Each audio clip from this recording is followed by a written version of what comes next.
Mimi ni Ivan G na hii ni EM Online TV. Kama ilivyo ada ya EM Online TV katika project yetu ya Inspire Change, tunapenda kuangalia zile miradi au biashara ambazo huwa zinajikita kwenye kuleta matokeo chanya kwenye jamii lakini na kuangalia kusaidia sasa kutengeneza ajira kwa vijana.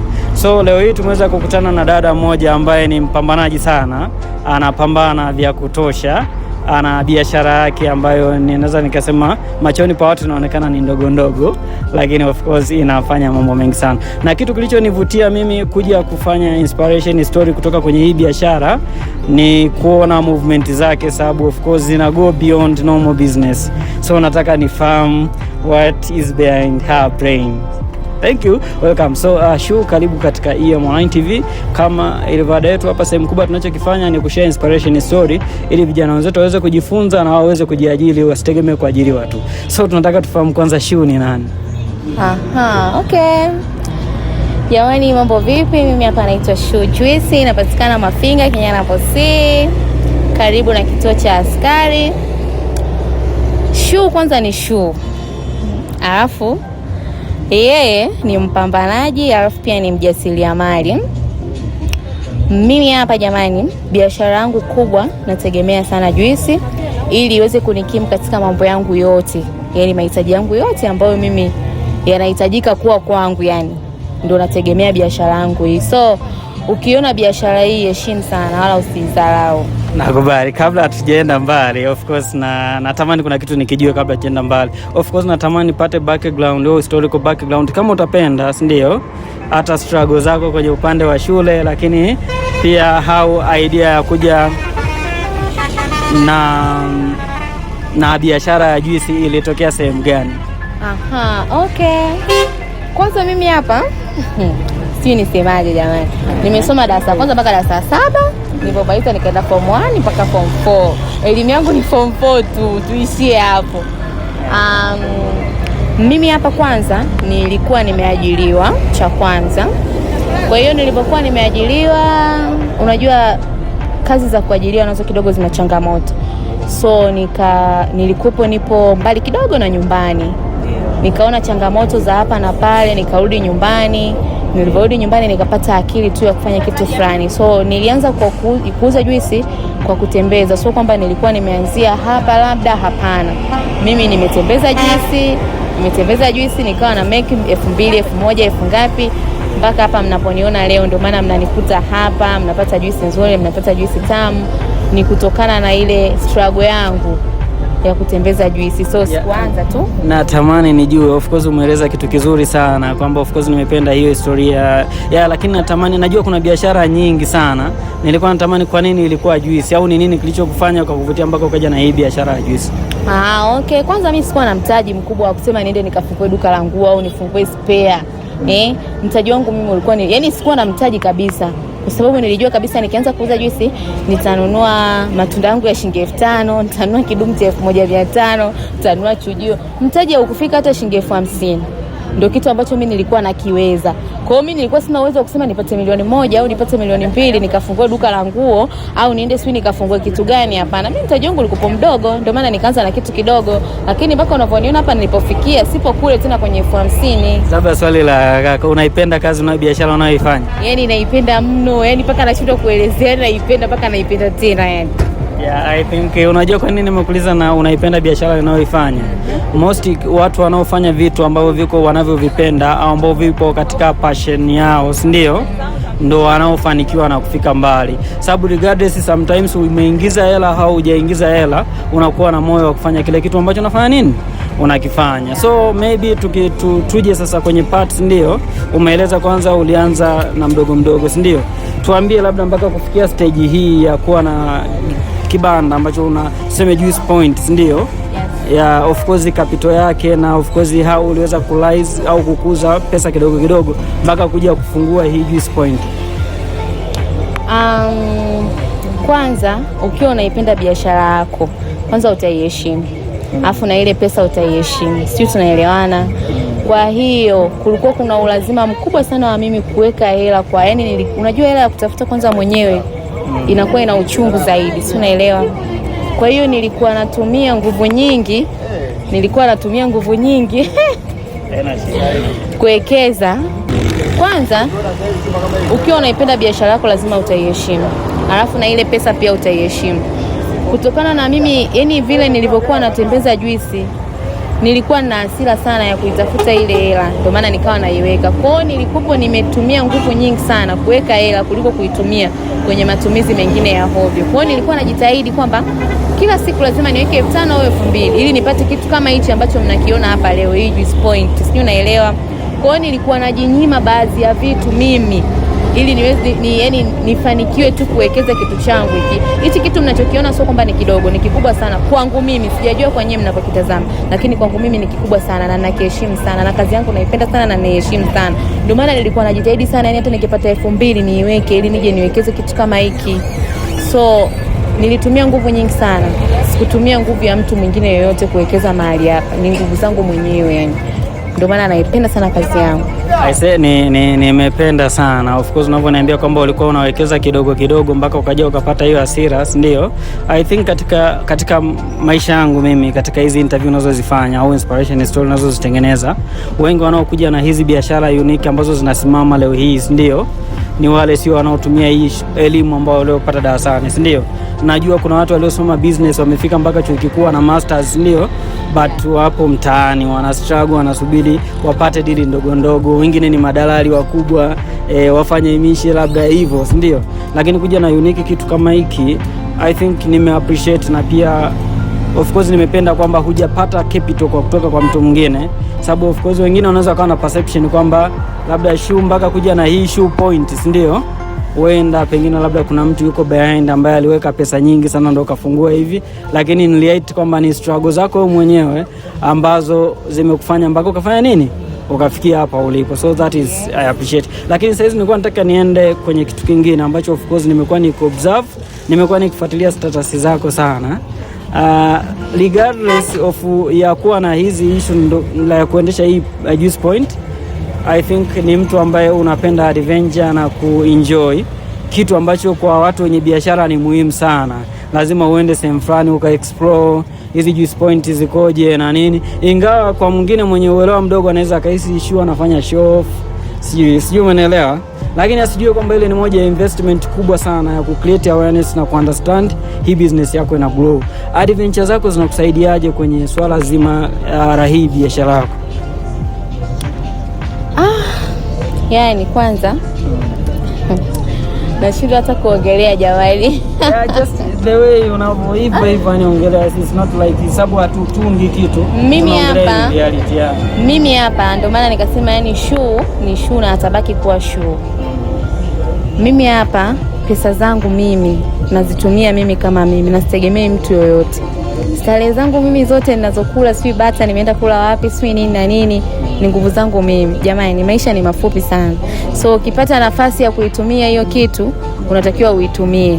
Alafu siku zote furaha hakupi mtu, lazima ujipe mwenyewe furaha yako mwenyewe. So mimi nikipata kidogo chochote na kitumia, yani najipa furaha pale ambapo mimi nafsi yangu itaniambia fanya hivi, kwa sababu hakuna mtu anayeni command kwamba usifanye hivi au ufanye hivi, usitumie hela yako kufanya hivi, hapana. Ndio maana mimi ni shoe na mwingine akaitwa fulani. So mimi ni mimi. Yaani nabaki tu kusema kwamba mimi ni shoe na nitabaki kuwa shoe. Kwa hiyo tusifananishane kwamba eti sijui naiga maisha ya fulani, hapana.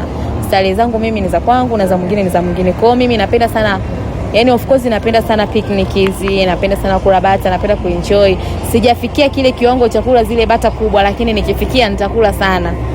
Nakubali. I think nimependa unavyoongelea engo ya kula bata, ndio? Lakini mimi naiona katika positive view, umesikia? So kuna kitu kimoja niliwahi kuona ulikuwa unakifanya cha tofauti kwenye mambo ya charity. Sijui I don't know, mambo ya charity, yani kwenye why unapenda kusupport hivyo vitu vya charity? Yani mimi hapa of course, yani kwa mtu akiniona tu kwa muonekano wa kawaida ataniona mtu wa kawaida sana, lakini mimi ni mtu nina huruma sana. Kwa hiyo nikiwa naona mazingira ya wale watu wanayoyapitia huwa najisikia, yani kuna kitu najisikia ndani yangu. So kuna magrupu ninayo ambayo yananifanya na kuwepo humo. Kuna wengine wananitumia message normal na support, wengine wakiwa na birthday zao wanapenda birthday zao wakashirikiana na wale watoto. Afu wale watoto so kwamba wao ndo, yani wale ni sisi na sisi ni wao, kwa hiyo wanatutegemea sisi. Kuna namna mimi sina chochote cha kusema niwapatie kwamba nimchukue yule mtoto nimsomeshe nimlipie ada, hapana, lakini kile ambacho nitakuwepo nacho mimi kidogo lazima nitasupport. Ndio maana kuna magrupu hapo tunachangiana, tunaenda sehemu fulani, tunatoa kitu fulani. Kwa kuna namna, siwezi kusema eti nikose 50,000 ya kumpa mtoto alafu mimi naenda kula chakula cha 50,000. Ni uongo, lazima nitoe ile 50,000 jamani. Alafu kupitia mimi ile sadaka yangu ninayotoa kule, ndio maana napata hata ile 50,000 ya kwenda kula bata. So kuna vitu tu vidogo vidogo ambavyo watu vielewi. Ni kwamba yani wale pale wanatutegemea sisi. Kuna watoto hapo kule jamani, yani kiasi kwamba ukiwakuta unatamani hata wewe uhamie kule, uwe tu unakaa nao tu, hata kama una chochote, uwe tu hata unajitahidi kuwaogesha, kuwafanyia nini. Watoto ni wadogo sana, wajiwezi, wanatutegemea sisi. Kwa hiyo ukipata nafasi ya kwenda kuwatembelea wale, sio mpaka uwe na 100,000, 200,000, hapana. Hata ukiwa na 10,000 nenda. 10,000 yako wewe ni kubwa sana kwa wale kuliko hata hiyo 1000 sijui shingapi. Yaani hata 200 ukiwapelekea ni kubwa sana, kwa sababu inawasupport pakubwa sana kwenye kula, kuna kuvaa, kuna kulala, kila kitu. Yani wanatutegemea sisi, kwa hiyo tuwasupport sana. Yani mimi nina huruma sana, kwa hiyo inanipelekea mpaka ukinishirikisha kitu kama hicho siachi kusupport. Nimependa sana. Of course nilikuwa najiuliza, unajua nilikuwa na watch zile status, si ndio? Lakini nilikuwa naangalia. Mimi of course ni mtaalamu wa mambo ya project ideation, social business and also enterprise. So hivyo vitu vingi sana, mambo ya biashara nimebobea sana. So unajua kwa huu ulimwengu wa saizi, si ndio? Wengi wao wana focus kwenye kufanya biashara ambao katika aim yao ni ku make profit na ku enjoy maisha na kuspend, si ndio? Lakini kuna wachache sana ambao wanafanya hizi social business au biashara za kijamii. Biashara yake inakuwa imelenga kabisa kuinufaisha jamii. Ndio anatengeneza faida ambayo inamsaidia yeye kujikimu, lakini the rest of faida inakuwa inaenda kwenye jamii. So kwa observation na my explanation hizo nielezea, si ndio? It means that Shoe Juice, si ndio, is not like business ambayo inakusaidia kupata capital, si ndio? Lakini kupitia Shoe Juice kuna watu wengine yatima wenye mazingira magumu ambao wanaweza kunufaika, si ndio? That is what we focus and what we mostly EM Online TV tunachohamasisha watu kufanya nini? Kukifanya waondokane na kuachana na hizi biashara za kijamii baadaye, lakini biashara za kawaida baadaye wawe na biashara ambazo zinaleta matokeo chanya kwenye jamii. So maybe tunaweza tukaenda kwenye wind up. Kwa observation yangu nilivyoona biashara yako na hii story ulivyonitengeneza, si ndio? I wish maybe kwa kushirikiana we can do something more bigger, si ndio? Either kwa mfano saizi si Shoe Juice, si ndio? Maybe umeenda kule kwenye vile vituo vya watoto yatima, si ndio? Unaweza kukuta wale wakubwa ambao hawasomi, si ndio? Kupitia Shoe Juice unaweza ukasema nachukua kila mwezi watoto hawa 2 au 3 au 5, si ndio? Then unawapa hizi expert, maybe unawasaidia kutafuta nguo, branding, wakawa na ile brand ya Shoe Juice na kila kitu, si ndio? Hao watakuwa wana supply juice mtaani. Sijui umeelewa?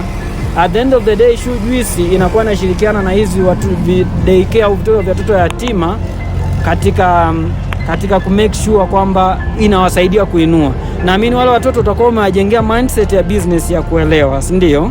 Lakini at the same times unawasaidia kupata kipato na pia unapunguza mzigo kwa kile kituo kwenye kufanya nini?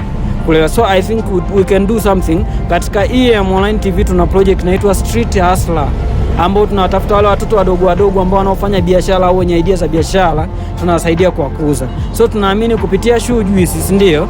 Kupitia EM Online Street Hustler tunaweza tukaja na project yetu ambayo inawasaidia wale watoto yatima walioko kwenye zile center kuanzishia business. Tutaanza na business ya juice, najua pia una issue ya dagaa, lakini na idea nyingine. At the end hizi point Shoe Juice point, hizi Shoe Juice point tunataka ziwe located sehemu mbalimbali baada ya hiyo project kukua, si ndio? Baada ya hiyo project kukua, si ndio? Lakini at the end of the day tunataka wewe uje baadaye usiishie kuwa na hii center, si ndio?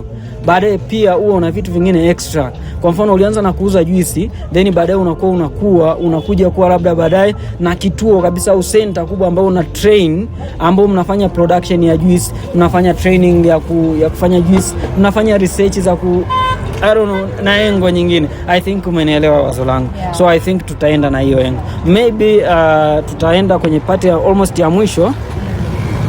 advice kwa wadada wengine ambao wako nyumbani, anategemea boyfriend wake maybe ndo amsupport kwa kila kitu au hivyo, yani wale wadada wa kutuma na kutolea.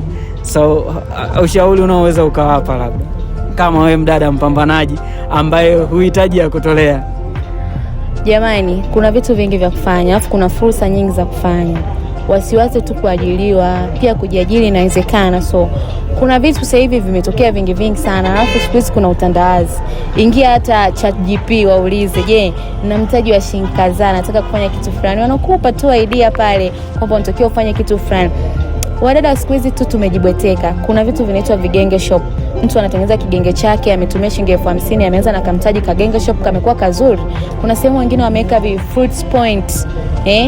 Fruits point unaweza kutumia 50,000 ukanunua ndizi za 10,000, machungwa ya 10,000, maembe ya 10,000, nanasi, ukavipanga vitu vyako pale vikapendeza. Tayari ukaa hivyo na watu wakavutiwa na kile kitu, wakaanza kuja kwa wingi.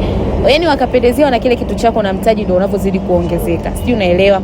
Kuna vitu vingi jamani vya kufanya, vitu ni vingi sana. Kwa hiyo wasipoteze fursa zao. Yaani kile kitu ambacho wanakitamani kukifanya kwa wakati huo akifanya, yaani asianze kukifikiria kwamba eti kwamba hivi sio na hivi. Kama umepata akili ya kwenda kutembeza kitu fulani, nenda katembeze. Alafu aibu ndio huwa zinatuponza. Kwa sababu ukiona aibu kwamba unaimuonea aibu hawezi kukupa chochote. Ile aibu yako itoe. Yaani jitoe ufahamu.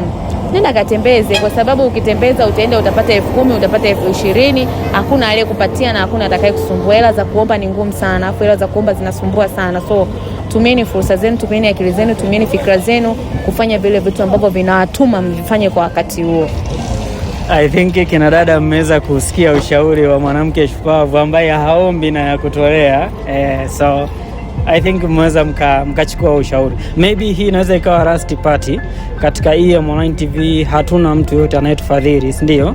Tuna project yetu inaitwa tuna mindset yetu, ndio, ambayo inaitwa African Funders. So kwa chochote kile ambacho utakuwa uguswa, ndio, unaweza ukatupromise ili tuweze kumake interview nyingine kama hii, ndio, iwe 1,000, iwe 10,000, iwe 20,000, kwetu itafanya nini? Itatusaidia sana. Na the reason ya kuomba hii mchango, ndio, sababu tumeweza kuongea kwamba of course tunataka tuje na hiyo ideation ya kuitoa Shoe Juice kwa sehemu this point mpaka kuwa kitu kikubwa zaidi, ndio? So we need implementation na ideation. So hiyo pia itatusaidia kwenye plan zetu tutakapokuwa tunaanza ku ideate project. So tunakukaribisha useme neno lolote.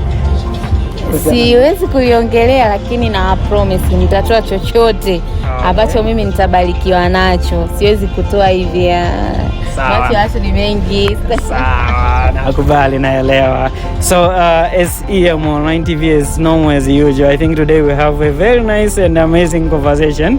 For the people who don't know Swahili, maybe the story it was about her struggling from schools up to come up with this single business, and without depending on either man or woman to support her to rise, until she became with this Juice Point, and which inspired us mostly to have interview with her. The most things which was inspire us is to see her passion regarding supporting the people who is coming from hard background, the little percent of money which she get from this juice, so she used also to spend with those people with needed demands. So from there, I think through EM, through the project of Street Hustler, we shall collaborate with her to find some youth who have interest on this Juice Point and support her to rise. As EM Online to say that the game changer is yourself. So it's the matter of looking any opportunity in other angle, in other eyes. My name is Ivan G and this is EM Online TV. This interview sponsored with Shoe Juice Mafinga. Thank you. Don't forget to subscribe, like and share. Thank you.